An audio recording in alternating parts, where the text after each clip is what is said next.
kecemerlangan Malaysia di persada dunia. Okey, yang ni kita tengok kepada isu-isu global lah. Banyak benda-benda yang antarabangsa. Dan benda dalam tajuk ni, kalau nak skor untuk tajuk bab 10 ni, awak kena kaya dengan pengetahuan dan juga isu semasa. Okey. Kita tengok bab 10, apa yang kita akan tengok yang ni, iaitu antaranya kita akan tengok Malaysia dan juga isu global contemporary, peranan Malaysia dalam hubungan ekonomi antarabangsa, penglibatan rakyat dalam isu kemanusiaan dan keamanan, usaha mengekalkan kelestarian global dan wawasan Malaysia menuju masa hadapan. Dan dalam tajuk ni banyak melibatkan isu antarabangsa lah. Okey. Kita tengok yang pertama 10.1 iaitu Malaysia dalam isu global contemporary. Okey, ini maknanya masalah global. Maknanya masalah global yang melibatkan Malaysia. Masalah global yang melibatkan juga Malaysia. Okey. Dan kita tengok Malaysia ni tidak kecuali lah dalam menghadapi perkembangan yang berlaku peringkat antarabangsa. Sebagai sebuah negara yang mengamal sifat terbuka, isu peringkat global ni sama ada kita banyak. Antaranya dari segi isu ekonomi, sosial dan juga politik. Benda ni memang mempengaruhi lah. Dan dalam keadaan ini juga kemampuan, ketika kita tengok kemampuan Malaysia menangani menangani berbagai isu dengan baik tanpa sebarang konflik, menunjukkan kebijaksanaan pemimpin negara kita. Antaranya isu global, yang antaranya inilah isu ekonomi, persempadanan. Nanti kita tengok satu-satu. Dan kemampuan Malaysia ni menangani isu ni berkesan, membolehkan negara kita, kedudukan Malaysia dihormati negara lain. Okey. Dan antara isu global yang dihadapi oleh Malaysia, antaranya kita, ni, penyalahgunaan dadah, pertindihan sempadan. Yang ni perebutan sempadan antara negara.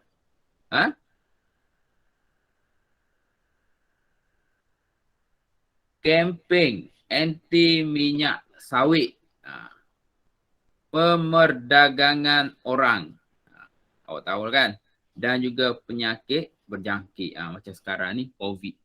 Itu isu global, isu contemporary. Okey.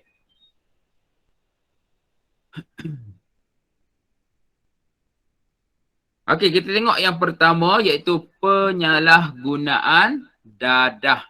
Benda ni isu global. Benda masalah dadah ni bukan isu kepada Malaysia sahaja. Memang isu global, isu dunia. Dan masalah dunia.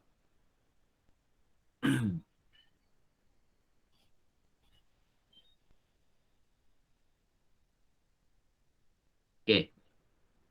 Ni antaranya penyalahgunaan dadah. Okey, kita tengok penyalahgunaan dadah ni merupakan salah satu isu global lah. Dalam hal ini, kita tengok Malaysia antara yang mengisytiharkan. Kita antara negara yang mengisytiharkan perang terhadap penyalahgunaan dadah. Kerana dan salah satu hukuman kita menjatuhkan, tengok ni, kita menjatuhkan hukuman berat kepada pesalah dadah, iaitu hukuman gantung mandatori bagi orang yang mengedarkan dadah kan. Itu. Okey. Okey, tengok yang ni. Kesungguhan. Kesungguhan Malaysia memerangi bahaya penyalahgunaan dadah ni. Kita pernah disuarakan dalam forum antarabangsa. Antaranya ni forum dia. IDEC ataupun International Drug Enforcement Conference yang ditubuhkan pada tahun 1983 oleh Amerika Syarikat. Okey. Okay, dan kita juga Malaysia juga mendapat kerjasama, iaitu mendapat kerjasama dengan Interpol ataupun nama penuh dia ni, International Criminal Police Organization ataupun Interpol, ataupun kita panggil dalam bahasa Melayu kita polis antarabangsa. Sebab apa? Untuk memerangi dadah ni lah, untuk dalam usaha memerangi dadah. Okey, dan kita antaranya kelantangan Malaysia memerangi dadah disuarakan dalam disuarakan dalam forum PBB, iaitu melalui Tun Dr. Mahathir Mohamad pada masa itu Perdana Menteri keempat, dan beliau dipilih sebagai terpilih sebagai jawatan kuasa anti dadah antarabangsa tahun 1988. Okey. Okey, ini tentang dadah, tentang penggunaan dadah, bagaimana Malaysia memerangi melalui kerjasama peringkat antarabangsa. Ni antara gambar lah opening ni. Okey, itu dadah. Jadi awak ingat ada tiga kita panggil badan antarabangsa, antaranya IDEC, Interpol dan juga PBB yang terlibat dalam memerangi dadah yang melibatkan Malaysia. Jadi ingat benda tu. Mungkin soalan tu soalan objektif ke tanya. Jadi ingat benda tu. Sebab kalau dia nama-nama yang panjang ni, dia tak akan tanya dalam soalan struktur. Mungkin dalam soalan objektif ada. Okey, kita tengok yang kedua, iaitu pertindihan sempadan. Ini maknanya perebutan sempadan. Perebutan sempadan. Banyak negara yang berlaku dan Malaysia tak ketinggalan. Ni pertindihan sempadan. Okey. Antaranya kita tengok Malaysia ni pernah terlibatlah dalam, dan kita panggil dia isu tuntutan sempadan dan hak milik bertindih dengan negara lain. Maknanya ada negara lain tu nakkan tempat. Contoh tempat tu mula-mula memang tempat Malaysia. Tapi ada negara lain mengaku bahawa benda tempat tu ada tempat negara mereka. Jadi nak tak nak terpaksalah buat tuntutan ataupun kita panggil lawan. Okey, antaranya tuntutan ni Pulau Batu Putih. Ni Pulau Batu Putih yang melibatkan Malaysia dan Singapura. Melibatkan Malaysia dengan Singapura. Dan satu lagi, cikgu buat warna lain untuk awak bezakan dua pihak, ni biru. Pulau Sipadan. Ni. Dan juga ligitan antara Malaysia dan Indonesia. Jadi ada dua di situ. Yang pertama tuntutan Pulau Batu Putih antara Malaysia dan Singapura, dan satu lagi Pulau Sipadan, ligitan antara Malaysia dengan Indonesia. Okey.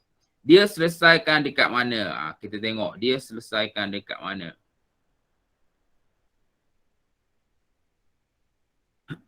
Okey, awak tengok kedua-dua tuntutan ni. Okey. Kedua-dua tuntutan ni, cikgu warna merah ni. Diselesaikan melalui mana? Mahkamah Antarabangsa. Ni kita ada Mahkamah Antarabangsa.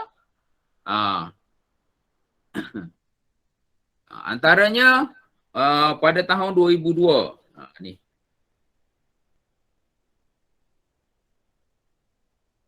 Uh, 2002. Antaranya inilah mahkamah antarabangsa ni memutuskan Pulau Sipadan ni dan juga Ligitan hak milik Malaysia. Masuk mahkamah buat macam berlawan lah, buat perbicaraan di mahkamah antarabangsa. Mahkamah antarabangsa ni dia berada, dah tahu rasanya, iaitu di The Hague, Belanda. Di Belanda lah, di negara Belanda. Kita ada mahkamah antarabangsa ataupun kita panggil dia mahkamah dunia. Jika ada satu-satu perkara yang tak puas hati antara negara, dia benda tu akan dibawa kepada mahkamah ni dan akan diwakili oleh setiap peguam negara. Contoh kita ada peguam negara kita, dan kalau Indonesia ada peguam negara Indonesia. Okey, dan satu lagi tuntutan Malaysia iaitu 2008. Ni 2008 iaitu mahkamah ni antarabangsa ni memutuskan hak milik Pulau Batu Putih ni adalah kepada Singapura. Yang ni kita kalah. Pulau Batu Putih. Kalau awak tengok Pulau Batu Putih ni kecil je. Saya tunjuk awak peta dia. Gambar dia. Pulau Batu Putih. Kenapa kedua-dua negara ni mahukan pulau ni? Ni je. Ni. Ni je gambar. Kalau tengok gambar ni je. Ni je Pulau Batu Putih. Ni je. Dia tak besar pun. Dengan rumah awak rasa besar rumah awak. Kenapa benda tu diperlukan? Salah satu dia satu tempat untuk mengawal perairan negara. Satu tempat untuk mengawal perairan negara. Sebab tu sangat memerlukan tempat tu. Sebab dia laut semua. Jadi Pulau Batu Putih tu je ada daratan. Jadi benda tu penting. Sebab tu menjadi perebutan antara Malaysia dan Singapura. Tetapi benda tu dapat dekat Singapura. Okey, selain daripada tu kita ada ni kita ada isu tuntutan Pulau Spratly antara China, Vietnam, Brunei, Filipina. Ni banyak. Okey, isu ni masih belum selesai sampai hari ini. Tak selesai lagi. Pulau Spratly. Ada dalam buku teks awak tu. Okey. Kenapa benda ni? Tengok kedudukan Pulau Spratly ni iaitu kedudukan dia berada terletak di tengah-tengah rantau Asia Tenggara. Sebab satu dia penting, ni penting dari sudut geostrategik dan juga aspek dari segi perdagangan. Ni antara asas yang menjadi perebutan lah antara keempat-empat buah negara tu. Okey, dan bagi Malaysia, tuntutan ke Pulau Spratly ni bermula tahun bagi negara kita ni, tuntutan ni bagi ke Pulau Spratly ni dah start daripada tahun 1979 lagi. Apabila memasukkan sebahagian Pulau Spratly ni, itu memasukkan Pulau Spratly sebahagian daripada wilayah Malaysia. Okay, kepulauan ni merangkumi antaranya itu merangkumi ada ni. Okay, merangkumi Pulau Kecil Amboya, Terumbu. Ini.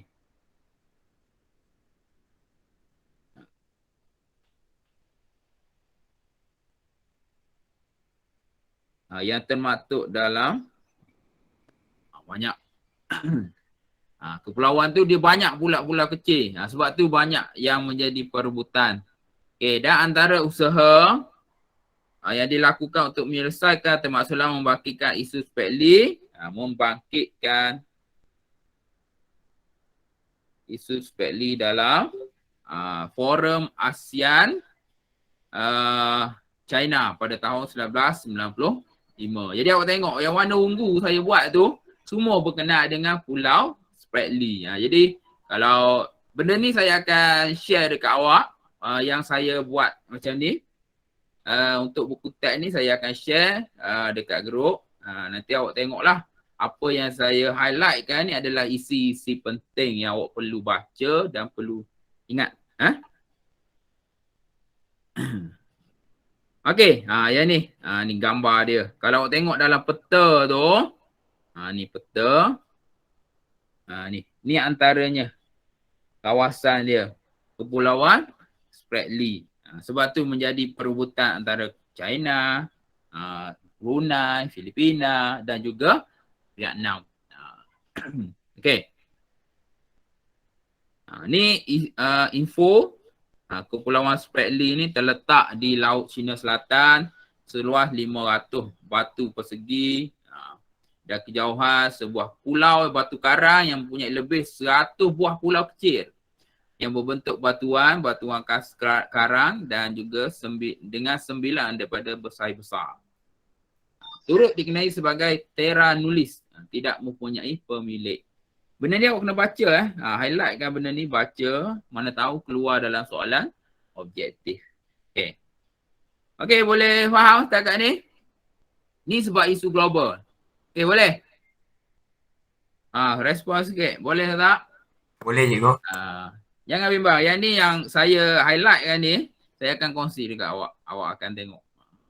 Saya lama dah cari PDF yang boleh highlight sebab kebanyakan PDF tak boleh highlight. Jadi saya ni yang saya buat ni sebab saya baru jumpa. Tahu? Sebab saya baru jumpa PDF yang buku teks dia boleh highlight. Sebab ada buku teks yang PDF dia tak boleh highlight.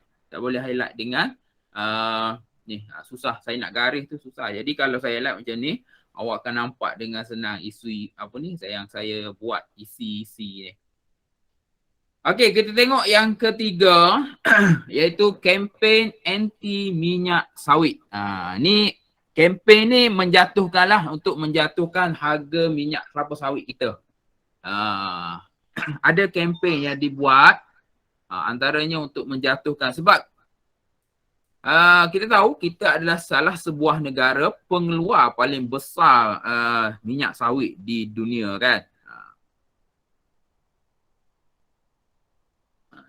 Iaitu kita tengok kempen minyak sawit. Gerakan anti kelapa minyak sawit ni dilancarkan oleh siapa? Ni oleh negara maju. Benda ni akhirnya dan secara tidak langsung menggugat ekonomi negara sedang membangun. Dan benda ni isu terpaksa dihadapi oleh negara pengeluar minyak sawit. Antara yang termasuklah negara yang terlibat antaranya Malaysia dan juga Indonesia. Okey. Dan minyak kelapa sawit ni menjadi pesaing utama kepada minyak kacang soya. Okey. Minyak kelapa sawit ni pesaing utama kepada minyak kacang soya. Minyak kacang soya ni dikeluarkan oleh pengeluar Eropah, iaitu antaranya hingga menyebabkan kempen dan menyebabkan berlakunya kempen anti minyak sawit yang dijalankan oleh pengeluar minyak kacang soya. Ni antaranya Amerika Soybean Association lebut ASA ataupun ni. Okey, dan gerakan ni anti minyak sawit ni dilaksanakan oleh pengeluar minyak sawit iaitu ASA. Ni antaranya. Buat warna lain ya.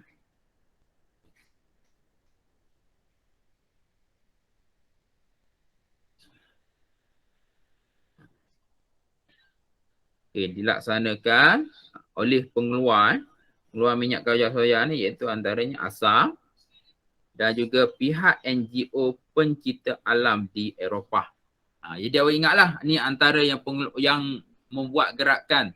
Bagi ASA, kita tengok bagi ASA minyak kelapa sawit ni menjejaskan penjualan minyak kacang soya dia.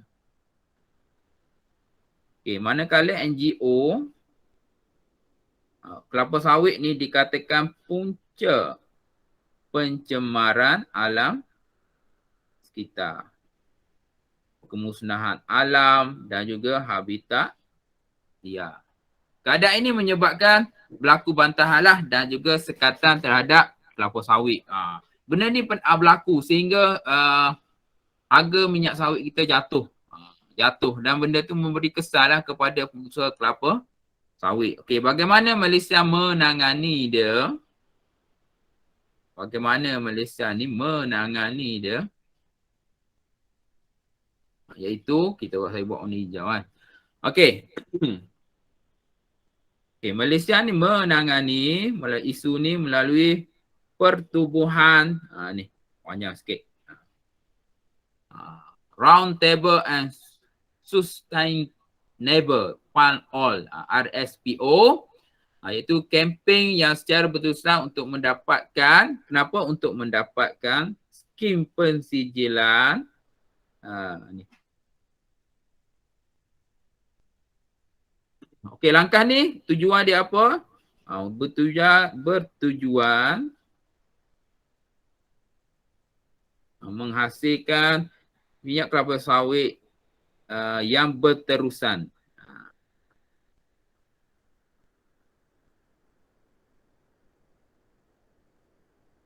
Okey. Minyak kelapa sawit yang berterusan dan pelaksanaan amalan baik. Banyak sikit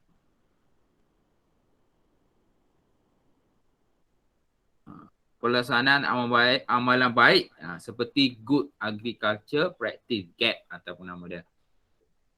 Okey, dan tindakan berhemah Malaysia ni dalam mengenai isu kempen anti minyak sawit ni untuk mengelakkan sebarang konflik lah. Jadi Malaysia tak kata bukannya lawan secara kekerasan, apa tak, dia lawan melalui satu benda yang melalui lunas undang-undang. Dan benda tu makin lama makin slow lah anti minyak kelapa sawit tu. Dan akhirnya sampai sekarang kelapa sawit tu diterima lah. Sebab saya ingat pada waktu tu minyak kelapa sawit kita tak dapat masuk Eropah. Tak dapat menembuhi pasaran Eropah. Kerana ada gerakan ni. Tapi lama kelamaan benda tu makin reda. Ni awak tahulah kelapa sawit kan. Mesti ada atuk awak ke yang duduk di Felda ke. Okey, yang seterusnya pemerdagangan orang. Okey, apa maksud pemerdagangan orang ni? Siapa tahu? Apa maksud? Ni ada berapa orang ni kita ni. Tanya sikit. Pemerdagangan orang. Ramai ni, ada 21 orang. Apa maksud pemerdagangan orang? Seorang jawab. Ataupun saya panggil nama ke?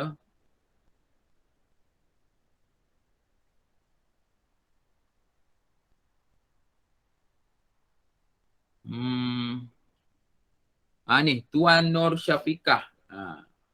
Apa maksud Tuan Nur Syafiqah, ada tak?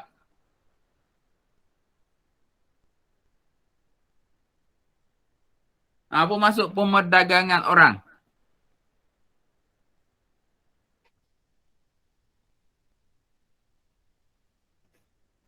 Jawab.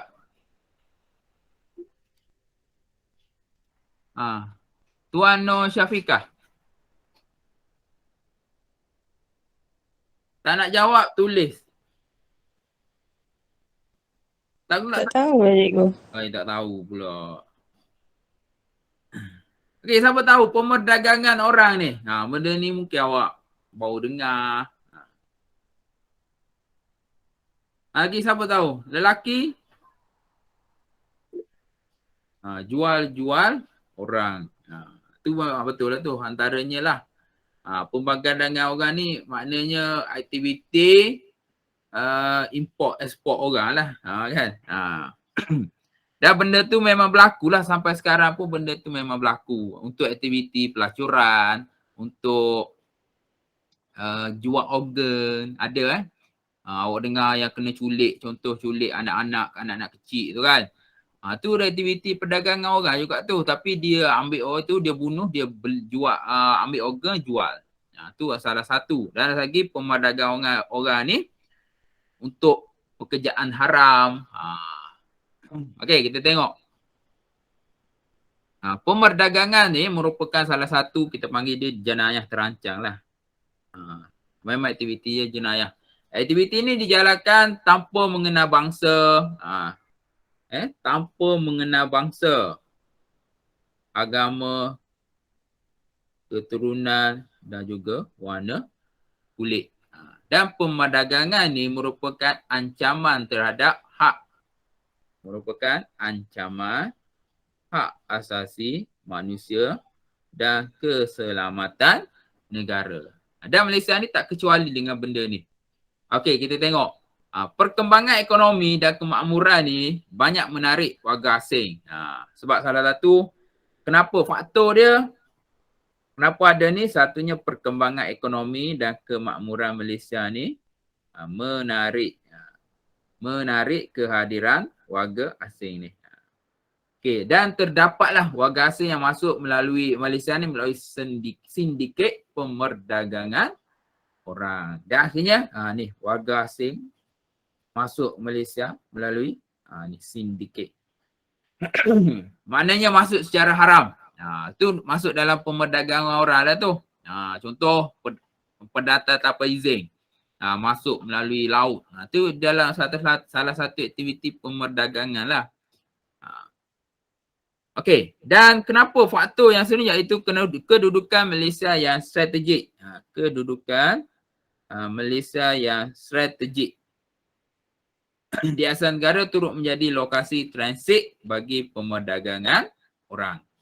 Dan apa yang Malaysia buat iaitu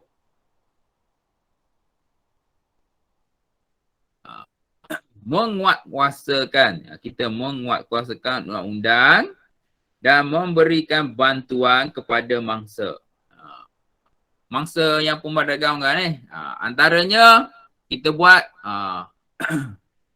undang-undang dikuatkuasakan menerusi Convention PBB melalui hak kanak-kanak dan protokol PBB untuk mencegah, menyekat dan menghukum pesalah pemerdagangan orang. Okey. Dan Malaysia menubuhkan, kita menubuhkan,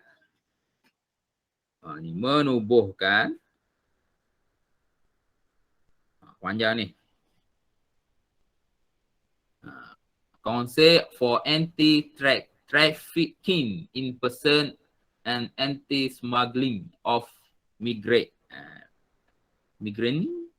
atau bahasa Inggeris, asal bahasa Melayu dia, Majlis, ni cikgu buat warna lain lah, yang apa bahasa Melayu dia ni. Iaitu Majlis Anti Pemerdagangan Orang dan Anti Penyeludupan Migran. Sebab negara kita, dia kalau di Asia Tenggara memang salah sebuah negara maju dan menjadi tumpuan bagi orang asing untuk datang bekerja di negara kita. Sebab tu tengok ramai apa perkara.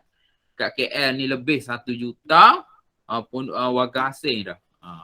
Penduduk Malaysia tu memang lebih dah. Ada 1 juta sebab tu KL tu sangat padat kan. Okey, dan yang dikuatkuasakan antara tahun ni lah, iaitu pada 2008, dan menguatkuasakan anti, ni ada satu lagi,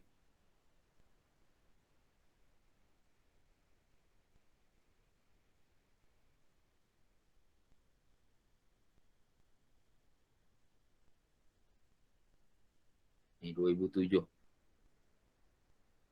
iaitu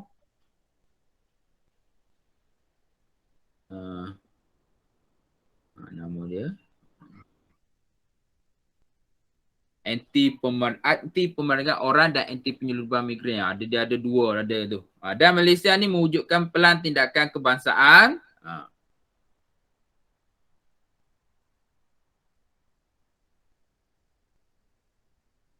mewujudkan. Kita ada satu lagi yang ni untuk dalam negara kita.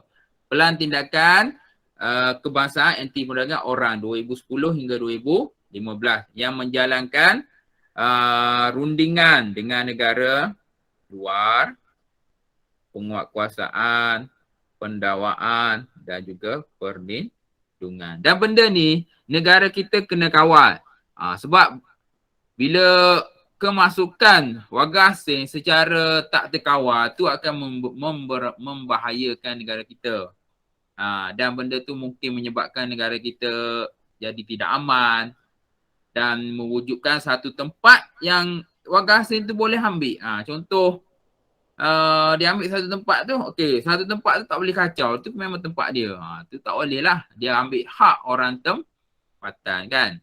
Kalau awak tengok warga asing dia datang Malaysia, ada yang duduk lama dah. Bagaimana dia nak kekalkan dia duduk sini, dia kahwin dengan orang Malaysia. Bila dia kahwin dengan orang Malaysia, dia boleh dapat taraf penduduk tetap. Dia dapat taraf penduduk tetap. Bila dia kahwin, dia berkeluarga, ada anak, anak dia tu menjadi warga negara tau, menjadi warga negara. Okey. Ni antara perdagangan orang lah. Awak jangan ingat perdagangan orang ni dia banyak benda, banyak perkekat, antaranya yang parti tu, lepas tu ada yang benda yang tak baik, contoh dari segi pelacuran, kan. Lepas tu ada yang yang datang untuk bekerja tapi datang melalui satu benda yang haram. Itu masuk dalam perdagangan orang juga. Okey. Dan benda ni memang jadi sindiket lah. Sebab orang buat duit. Orang pergi, contoh Indonesia. Okey, bila orang kempen. Siapa nak datang Malaysia? Contoh datang Malaysia. Okey, berapa seorang? Contoh 2,000 satu kepala. Contoh.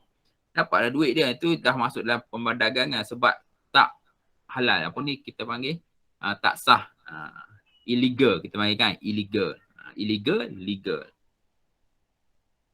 Okey, yang seterusnya kita tengok penyakit berjangkit.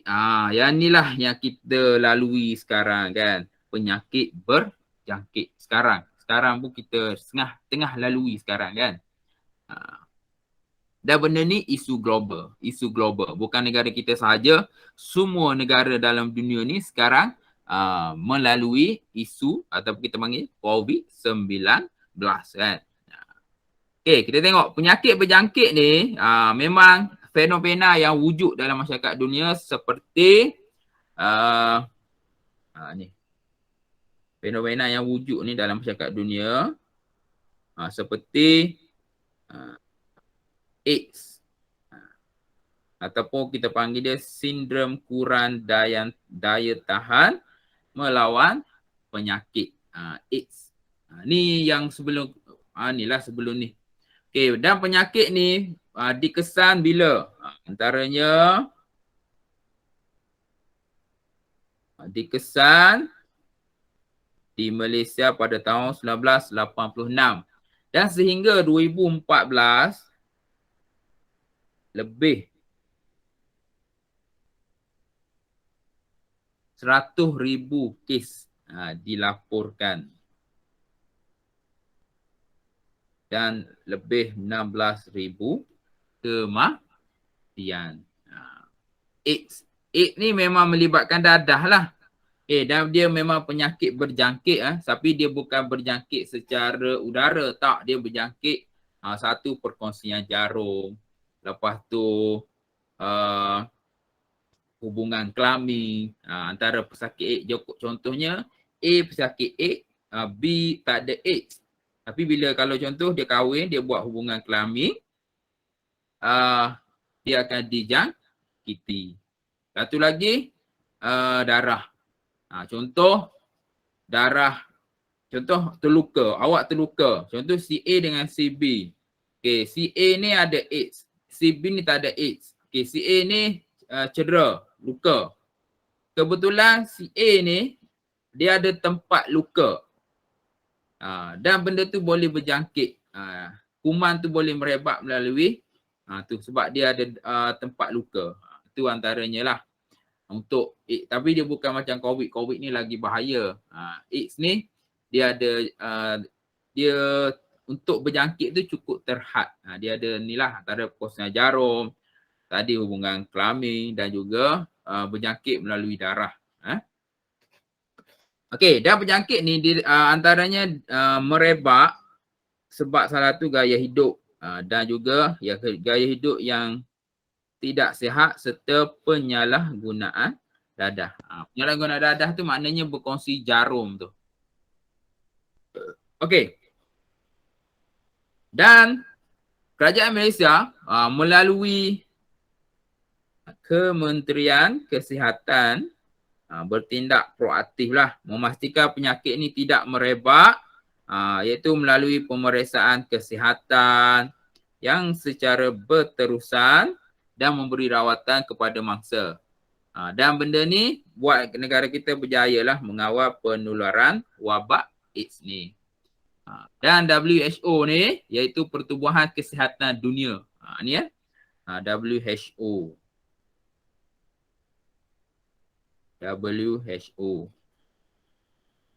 Okey. Memperakukan pencapaian Malaysia sebagai antara negara ASEAN yang berjaya mengurangkan masalah penularan wabak daripada ibu ke anak. Ni antaranya lah. Rupa yang ibu anak pun boleh dijangkit. Contohnya ibu dia ada AIDS, mengandung, anak dia kemungkinan boleh dijangkiti. AIDS juga. AIDS ni dia tak ada ubat. AIDS ni tak ada ubat. Ubat dia memang ke arah kematian. Cuma dia mati tu lambat ataupun cepat je. Adanya sampai ketua. Adanya sampai ketua tu tak mati lagi. Tapi dia mati pun disebabkan AIDS juga. Okey, dan sejak 2011 Malaysia mendukung hasrat PBB untuk menjadikan dunia bebas AIDS 2030 melalui pelaksanaan National Plan for Ending AIDS. Ataupun kita panggil singkatan dia ni. Ini bahasa Melayu. Iaitu Plan Strategik Kebangsaan Mengakhiri AIDS. Dan kita ada hari menyambut Hari AIDS Sedunia yang disambut pada 1 Disember setiap tahun. Ingat ni. Kalau soalan tanya Hari AIDS tu bila? Jadi ingatlah. Untuk ni Hari AIDS Dunia ni disambut 1 Disember setiap tahun. Okey, ni Malaysia buat peranan dalam isu global. Kita banyak isu global, memang banyak. Ni tengok, ni maksud definisi pemerdagangan.